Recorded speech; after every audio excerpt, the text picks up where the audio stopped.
The Morality of Ukraine's War is Very Murky by Stephen Walt, a columnist at Foreign Policy and a Harvard professor, so I guess he must be very smart.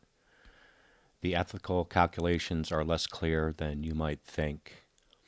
I'm wondering about the morality of the title of his piece, as Ukraine appears to possess that war. The ethical calculations.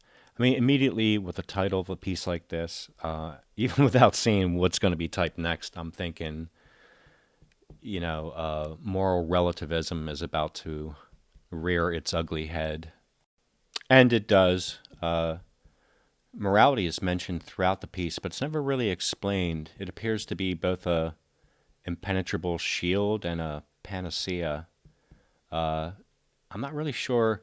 It seems that body counts are the morality that Stephen Walt is worried about. So I saw a Vlad Vexler video about this piece. He would be the guy. He's way smarter than I am, and I'm absolutely no Ukrainian expert. I just wanted to talk about this piece with its own internal logic and discuss that. But Vlad Vexler, who is a philosophical mind by trade, delved into this and explained some of the key issues with this column. Hello, beautiful community.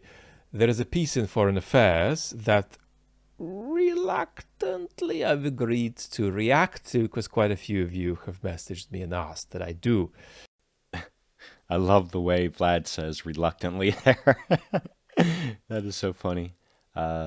Yeah, you know what's really strange about this, though, is that to me, I was kind of surprised that Vlad actually didn't tackle the morality issue at all. I think it looked like he wanted to, but he didn't. Like, as a philosopher, I just expected him to jump right in there, but he didn't. He just he built more of a structure about what is incoherent about the argument as a whole. He didn't go into the philosophical stuff, which I actually wish he would have, because I'm not a philosopher. Like, my sister could do this better than I would, discussing, moral relativism and, digging down. Are there absolute moral issues? Are there global absolute morality issues that I could never discuss? Vlad easily could, but he didn't touch it in this, which surprised me, really.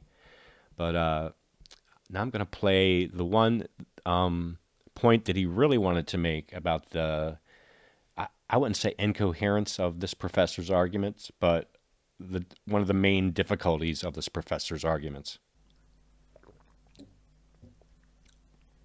What's wrong with it is that it's missing an account of agency. Now imagine two scenarios. Imagine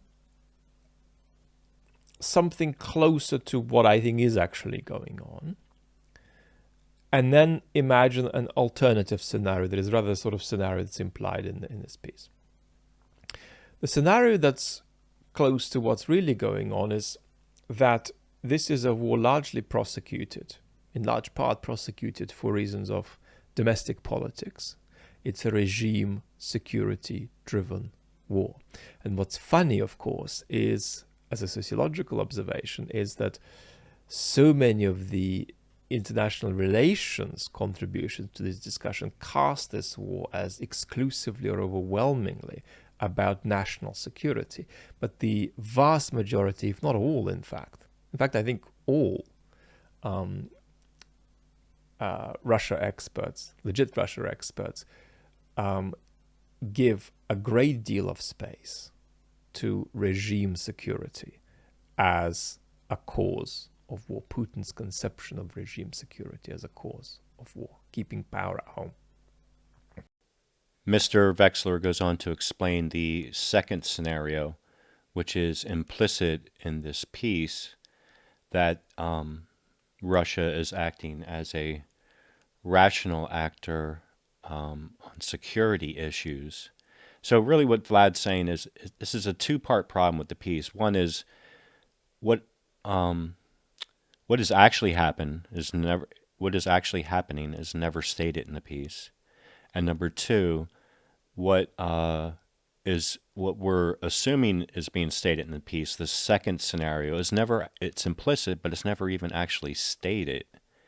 And so, and this was my take from the piece too, is that it's just kind of like floating around what this guy is saying behind this shield of morality, and he never seems to be dealing with where we are in space and time, like where we are right now, and what his implications mean. Like, what are you saying would be the outcome in your dream world? Like, you need to come out of your dream world and talk with us about reality for a bit here at some point, which he never does. My other main issue that I don't think Vlad gets into is throughout this piece, dropping the morality card is it's stated and restated this next level victim blaming, victim by extension blaming of, because the U.S. did X, Y, or Z, therefore that's why Russia is doing what it's doing. So Ukraine, he's like victim blaming throughout. And there's I wanted to talk about the interior logic of the piece itself, and when I do that, you'll see what I'm talking about. How when he does try to use some facts to support his claims, the results are less than ideal. First paragraph, he's laying out the moral viewpoint in opposition to his own, and stating this would be apparently the course to take until you start to think about it, until you start to think about the actual morality. If only the moral calculus were that simple. And this begs the question, whose moral calculus? Whose? This is why I call this a piece of moral relativism. In their telling, Russia is solely to blame for the war, and Western policy had absolutely nothing to do with the resulting tragedy. They portray Ukraine as a struggling but plucky democracy that has been brutally attacked by a corrupt imperialist dictatorship. They see the moral stakes as nearly infinite because the outcome of the war will supposedly have a far-reaching impact on the future of democracy, the fate of Taiwan, the preservation of the rules-based order, etc. There's no question Russia started the war and deserves to be condemned for it, but the claim that Western policy had nothing to do with it is risible. And this is one of the main problems in this piece is our author never comes to the present time to discuss where we are. And what more of an expert like Vlad is saying is this war is not predicated on the NATO situation. The war is predicated on interior politics of Russia. And I don't know what Vlad's stance is on, Putin's oft-stated or often implied statement that he would like to reconstruct the Soviet Union. I don't know if Vlad attributes that also to internal politics. Maybe he does. I'm not an expert on these things, so I don't know. But our author needs to come to the present. This is a form of victim blaming, saying, well, you deserved what happened. Dude, come to the present with us, and now let's talk about what is it that you're envisioning? What do you think is going to happen? Yes, Ukraine is a democracy, but also one that still contains some unsavory elements, even if Russian President Vladimir Putin's depiction of the Nazi regime is grossly exaggerated. This bullshit, oh my goodness. There seems to be a natural desire for mankind to kind of bend towards authoritarianism. And the state of, not just Ukraine, but all of the nations of the world and their authoritarian instincts, or not necessarily Nazism, but fascism, ultranationalism. I mean, if we want to look, racism, if we want to look for that kind of stuff, you can look anywhere. I'm sure you will find more Nazis per capita within Russia and the U.S. Not more, probably exactly the same Nazis per capita in the U.S. and Russia as there are in Ukraine. I doubt there's any difference whatsoever. If you want to look for, uber nationalists, I'm sure, Russia's been working on that for decades now to get their people to be incredible nationalists. And there's elements throughout Europe that are, extreme nationalists too. This is not a situation relegated to just Ukraine. This is international. The suggestion that the outcome of this conflict will have profound impact around the world is even less convincing. This is just so stupid. Like the guy refuses to be in the present. It has already had profound. We're in the middle of profound impacts. I mean, this guy needs to leave his ivory tower and check out what's going on in EU with grains. There's both an external and an internal situation with grains in around the world because Ukraine can't ship them out. So now it's turned into an EU situation that's pretty serious. Aside from that, we now have two new members of NATO. And if Ukraine manages to extricate itself from this war, there's going to be three new members of NATO. So this guy, the author, needs to move into the present and the near future. The author goes on to compare the situation in Ukraine to Korea, Vietnam, Iraq, Afghanistan, but the geopolitical consequences of these failures were mostly local. Not true. Firstly, Ukraine is not any of those countries. It's not in any way similar either. The only similarity would be that the U.S. was the invading force. In those cases, the U.S. would be Russia, if we're making an analogy. But to say the Korean War had no consequence, tell that to the North Koreans and the South Koreans. Tell that you had no consequence. What do you think people in North Korea or South Korea would say about that? But the South Korean economy is of consequence to the world. That's no small thing. The author states that those wars and this Ukrainian war, those did not spark an enduring democratic renaissance, and neither shall this. As if this is the argument in opposition to his moral relativism. Who exactly is making this argument? That, an enduring democratic renaissance is hinged on the Ukrainian war. Again, from his ivory tower, just making these proclamations. Well, Ukraine could only matter if this argument were true. Or if Ukraine's situation only matters to itself in this small little place, it will have no effect on the world. It is already having an effect on the world, number one. And number two, if that's your moral argument, you got some shitty morality. Who's making the argument that a Ukrainian victory would make U.S. Republicans not insane? Nobody's making that argument. And in the next paragraph, he's making arguments against Russia, moral arguments against Russia. And what our author never really seems to deal with in his morality is whose morality? Do the Ukrainians not have a right to self-determination? The Ukrainians have already stated what they desire in past elections. We already know what they want. And if Russia's faux elections in the Donbass are any indication, that is again what they do not want. The morality lies with their own self-determination, not with our decisions on their behalf. Now, there are self-interests involved. Of course, we, as a country, we have self-interest in whether or not we're going to help to fund their defense.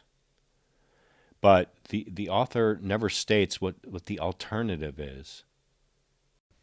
What's missing in this viewpoint, however, is an acknowledgement that the morality of a given policy also depends on the potential costs of different courses of action and the likelihoods of success of each one. If we are talking about human lives, we must look beyond abstract principles and consider the real-world consequences of different choices. That is absolutely true. And this is what I'm saying. When it comes down to it, I think this is the moral issue that he's hinging his beliefs on is the body count.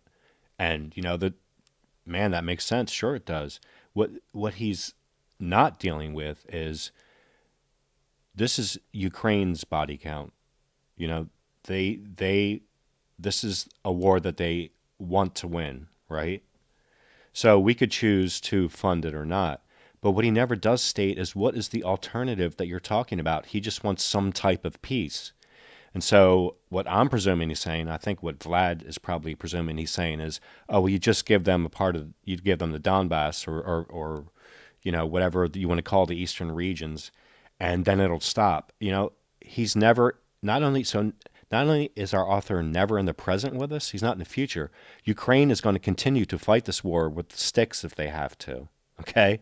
That body count is going to continue. The other thing is that does our author really think that Russia is going to stop once they get just one more piece? And that's it. That's the future that he's foreseen. He's stuck in this victim blaming of the past of whose fault it is, and then refuses to meet us in the present and is absolutely not looking into the future. The long war in Afghanistan offers a telling illustration of this problem. Although a few observers hoped that the Taliban might have moderated its views over time, nearly everyone understood that a Taliban victory would be a moral calamity for most Afghans, and especially for Afghan women.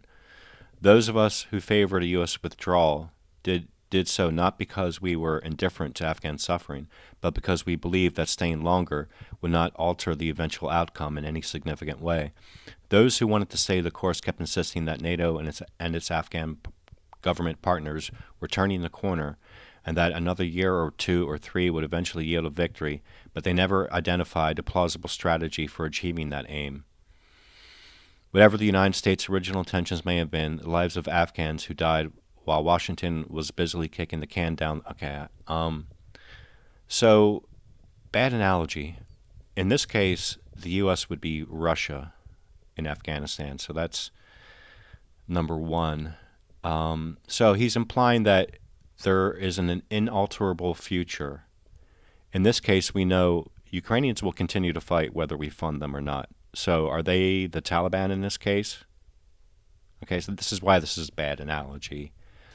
And he's implying what this inalterable future is, but he never quite states it. Again, he's unwilling to go into that future, realizing that the Ukrainians are going to continue to fight whether we fund them or not. And even in his implied make-believe scenario that Russia's just going to stop once they have the Donbass, the Ukrainians are going to continue to fight. That's the inalterable reality, that's for sure. You know, if it gets down to guerrilla warfare, that's what's going to happen, and that body count will continue to rise. The moral case for pursuing peace, even if the prospects are unlikely and the results are not what we prefer, lies in recognizing that the war is destroying the country, and that the longer it lasts, the more extensive and enduring the damage will be. This is for sure. The longer the war lasts, the more destructive it's going to be. That's undeniable. But again, what our author is not dealing with is what are the alternates that you're envisioning, because you never state them. And I think the reason he never states them is because they don't agree in the long-term eventualities. They don't agree with what he's positing. You know, the morality case, even from his ivory tower, it's going to look just as bad, even if you sue for peace, regardless of whether the U.S. funds this war or not. And then the rest of the piece goes on to talking about bringing in more artillery, giving them more, and just saying that it's just more death and destruction. Yes, it is. It is. It's a war. And I'm not arguing for war. I never would. It's what are the alternatives that you're not dealing with? He's not at any point does he state what the alternatives are, what positive or negative. But he seems to be envisioning this grand scheme, this positive return on a lesser body count, that he never outlines because they're more unlikely than not. You know, that's why he never states them, because he knows. I assume that he knows that to sue for peace now means a continual, decade-long, struggle. Anyway, I need to stop this video. It's getting way too long, and I'm just ranting and raving at this point. I highly recommend listening to Vlad Vexler when it comes to this topic and other topics of philosophy. And he has another main channel where he talks more heavily about political issues. I'm going to link his YouTube channel. He's well worth the listen later.